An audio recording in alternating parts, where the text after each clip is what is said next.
and today we talk about Meltdown, and probably you all know the paper. So we'll discuss the basics and also the new things that we added to the final version. So I encourage you to read also the final version that you find here at USENIX. So let's start right off. We all know virtual memory, and until very recently, the kernel addresses, the air kernel, was also mapped in the virtual address space of the user. So if you want to read some kernel memory, you can just go, pick an address, for instance, something human readable, like the Linux version string, get the address, do some pointer magic in C, dereference the address, and read the value. So, of course, this does not work. So an exception will be thrown. You cannot just read the value. A segmentation fault occurs. It's not that easy, because we have memory isolation on our computers. So the kernel is isolated from the user space, and this isolation is a combination of hardware and software. And user applications cannot just access anything from the kernel. Otherwise, everything will be really broken. In order to support multiple processes, we use paging. So we have a virtual address space to isolate those processes from each other. And the physical memory is then organized in so-called page frames. We use page tables to map those virtual addresses to the actual physical memory that we have. And on x86, this looks like the following. So we have multiple levels of page tables, and certain bits of the virtual address are used as indices for those tables to translate to the final physical page. And if we take a closer look at the page table entry, in the end, we can see that we find there the actual physical address and in addition some interesting bits. For instance, the page present bit or also the user mode accessible bit, where you can define if this page is accessible on which privilege level. In addition, typically the kernel is mapped into every address space, as we've seen in the beginning. But moreover, the entire physical memory is also mapped in the kernel. So for instance, if we have a user space address in this graphic, we also have an additional virtual address that points to the same physical address in the main memory. So with the previous example, if we just try to read an address, we will get the permission check, which checks this bit in the page table entry. It will say, no, you cannot read this address, so we will fail. So on the architectural level, everything works as intended. So the instruction set architecture is an abstract model of our computer, which serves as an interface between the hardware and the software. And the microarchitecture that is executing our instructions is now the actual implementation of this instruction set, and they can be quite different to each other. So you all know, for instance, AMD Athlon CPUs, Ryzen, Intel Core i7, Intel Xeon, and so on. But this all happens on the microarchitectural level, so we cannot easily observe what's going on there. But we have those side channel attacks. So even if we have a safe software infrastructure where we do not have any bugs, the hardware that executes our software can leak information. And using these side channel attacks, we can exploit this unintentional information leakage by observing those side effects. This could be the power consumption of the device. So the power consumption is increased depending on what values you are processing, or the execution time of the algorithm, or also the CPU cache, which we'll take a look at now. So if you have an address, for instance, of this variable I, and you want to access it the first time, you won't find it in the CPU cache. So you have a cache miss. Now the CPU needs to request this address from the main memory. It will be loaded from the main memory directly into the cache. And the next time when we try to access this address, it is already stored in the cache. So we have a so-called cache hit. So if we have no DRAM access, the access time to this address is much faster. If we have a cache miss, we need to access the DRAM, so this is slower. And if you have a high resolution timer, you can easily measure that and get a histogram like this. So it's easy to find a threshold between those two peaks, which allows you to distinguish between a cache hit and a cache miss. And only with this information, an attacker can build powerful attacks, like the flush and reload attack we've seen earlier. So we assume shared memory between an attacker process and a victim process, which means that if an address is cached for one, it's cached basically for both of them, because it's shared memory. Now, the attacker can flush the address from the cache, so the next time someone loads it, it will be served from memory. Now, assume the victim is scheduled and tries to access this address. Since it's not in the cache, it will be loaded into the cache by the access of the victim. Now, if the attacker measures the execution time, how long it takes to access this address again, he can deduce if the victim has accessed the address in the meantime or if the victim did not access this address in the meantime. And with this, as we've seen with different cache attacks, an attacker can break crypto and so on. But what is actually happening when we execute some instructions on our high-performance CPUs that we have nowadays? There, we use out-of-order executions, which means instructions are fetched and decoded in the front end, which we see in the upper part of the picture, and then they are dispatched to the back end. And there we have individual execution units that then process those instructions. So we have some units for ALU operations or to load an address or to store operations. What's more important is that now instructions can be executed out of order. This means they can wait until the dependencies are ready. And what this means is that instructions that would occur later in your instruction stream can be actually executed before other instructions. The important thing is that those instructions are retired in order, because otherwise our programs wouldn't work as expected. And only while retiring, the state becomes architecturally visible. If an exception occurs, they are checked during the retirement. If so, we can just flush the pipeline and recover the same state that we had before. But as I said, what's more important, the state becomes only architecturally visibly when those instructions are retired. So we have a little toy example on how we can check things out, what they are working. So in this example, we just have a null pointer access, which will raise an exception. So the next instruction, the access to the array, should never be executed. But if we run this code and then use the flush and reload attack that we've seen earlier and iterate over all those pages in the array, we suddenly see a cache hit. What does this mean? So apparently, unreachable code was actually executed. And the exception was only thrown afterwards. So with that information, we know that out-of-order instructions leave microarchitectural traces. And we can see them, for example, also in the cache. From now on, we give those instructions the name of transient instructions. And we can indirectly observe the execution of those instructions, which brings us to the building blocks of our attack. So assume we have somewhere a secret, which we want as an attacker to extract from the system. So we execute some transient instructions that access the secret and introduce a microarchitectural state change, which also works as the sender of a cover channel. And then we need to transfer this microarchitectural state change to an architectural state, because otherwise we cannot really observe it. And with this state, we then can recover the secret that we have accessed in those transient instructions. So the first thing that we need to do, we need to execute such transient instructions. But in fact, they are executed all the time, as we have seen in our toy example. But as we have also seen in the beginning, loading an inaccessible address leads to a crash, in this case to a segmentation fault.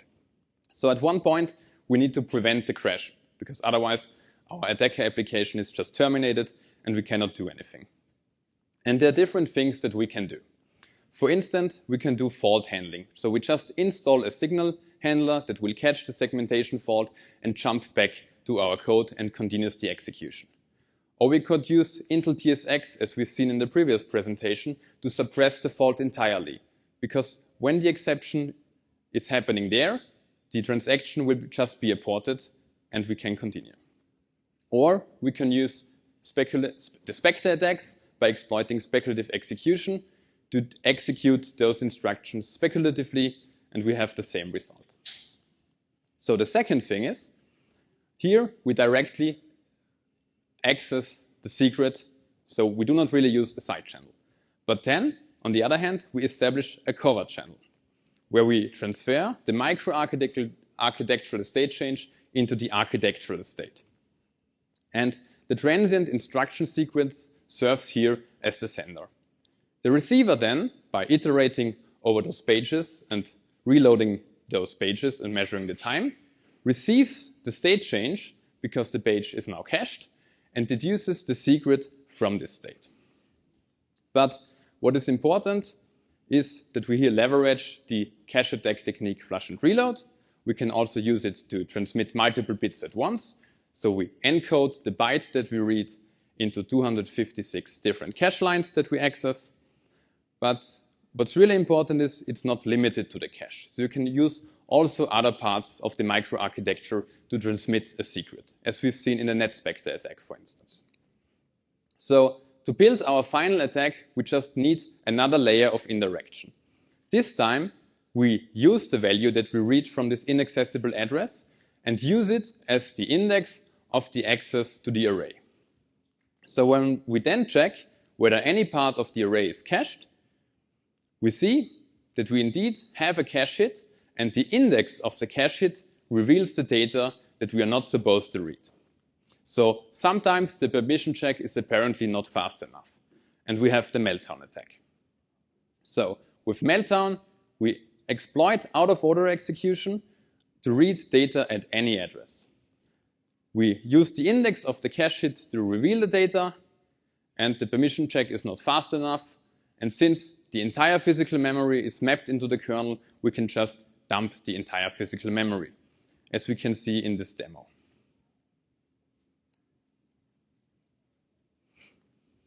So we just start to read at any address, at a random address, and in this case, we read descriptions of packages for the package manager on this system.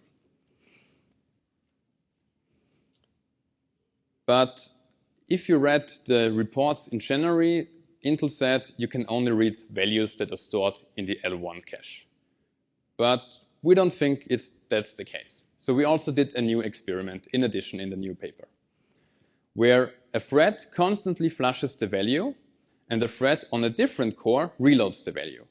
This means that the targeted data is not in the L1 cache of the attacking core. But still, we can leak the data, but at a lower reading rate. So we are much faster if it's in the L1, but slower if it's not. So Meltdown might implicitly cache the data. But we can even go one step further. We can use uncatchable memory. So one bit in the page tables, as we've seen, can be used to mark a page as uncatchable. This means that every read or write operation will go directly to main memory. And we observed that if the attacker can trigger a legitimate load, like through a system call, to this address on the same CPU core, you can still leak the data. So Meltdown might read the data now not from the cache because it's uncatchable, but of one of the fill buffers. And those fill buffers are shared between threads running on the same core. So who is affected? For Intel, almost every CPU seems to be affected, and we tested many of them.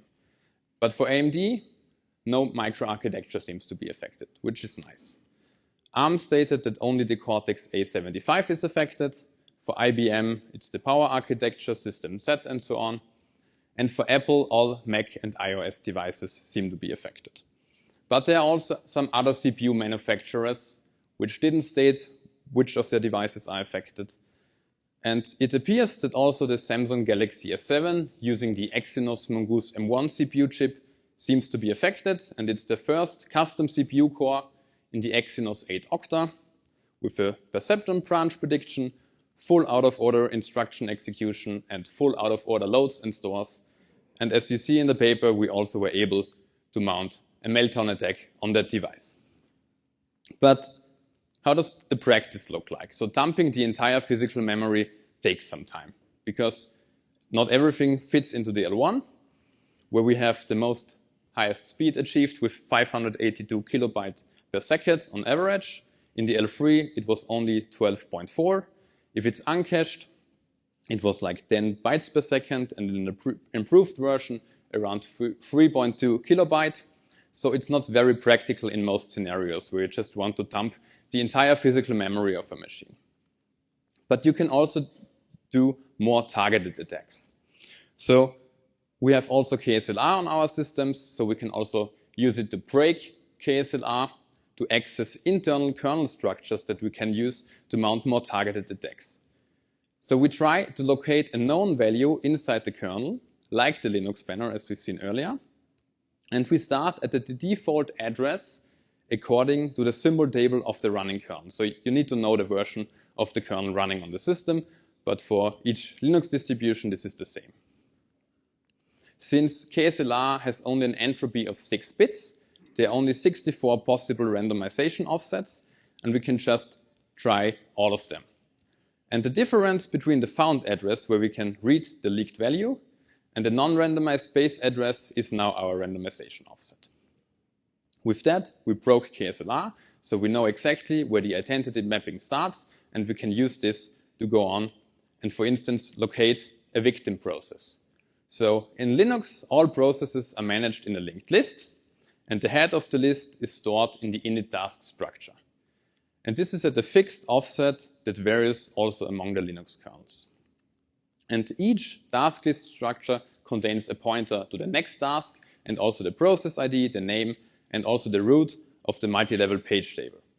So we can search this structure using Meltdown to find the process we want to target.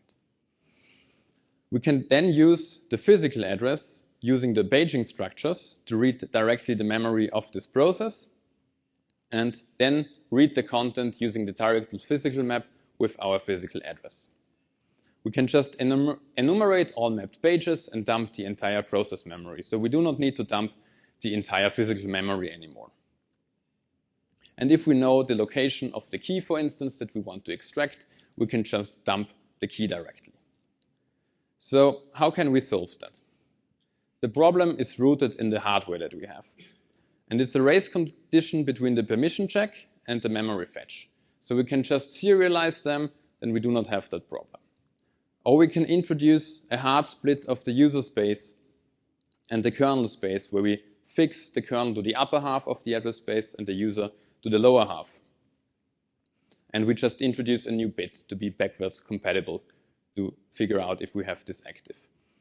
But fixing the hardware is a long-term solution, so we need a solution in software. And as you remember earlier, this is how the address space looked like. We had the kernel space mapped in there, and the big problem is that when we are running in user mode, we also have the kernel mapped. So we should get rid of the kernel while running in user mode. And this is actually what the Kaiser paper did. So whenever you have a context switch and running in user mode, you unmap the entire kernel, and therefore also the identity mapping, and then you cannot read anything anymore if you mount Meltdown. Or so we thought until very recently. So Kaiser has been published in the summer of 2017 at the ESOS conference, and it was initially proposed as a countermeasure against other side channel attacks. But since this massive change to the operating system, where we do not have anything mapped anymore, brings also the profit that it also defeats Meltdown in this case. So Meltdown then has been improved, so the Kaiser batch of the Kaiser paper has been improved and then merged into the Linux kernel under the name KPTI. Apple also released some updates, and Windows have also their implementation with the same principles called kernel virtual address shadow. And also for Samsung, the patches have been rolled out last month, so it's also fixed there. We have a proof of concept implementation of our code online, so you can check out the GitHub repository and try to run it on your machine. Hopefully you already have the patches, so you would need to disable the mitigations, but you can go and play with that. So to conclude, we underestimated microarchitectural attacks for a long time. And with Meltdown, that we have seen that we can read arbitrary kernel memory from user space without any privileges or permissions.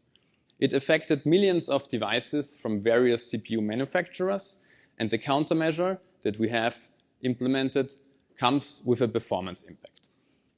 So I invite you to check out also the next talk, because it brings some nice new insights. And thank you for your attention, and if you have any questions, feel free to ask.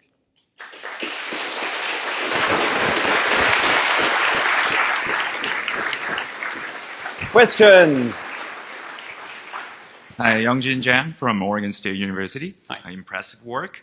And Thank you. I have tried to replicate the Meltdown Attack again and again. And definitely with the L1 cache hit, it works very well. Yeah. But I'm very surprised that an uncached attack also works. So could you share a little bit of details of how can you make the successful attack in 10 bytes a second? That's quite impressive because. Yeah. Is it something like just trying the address multiple times when then you eventually get something, or can you? Apparently, it also gets moved into the cache at some point. But there are some other tricks that you could do when you mount the Meltdown attack. One we presented at Black Hat last week.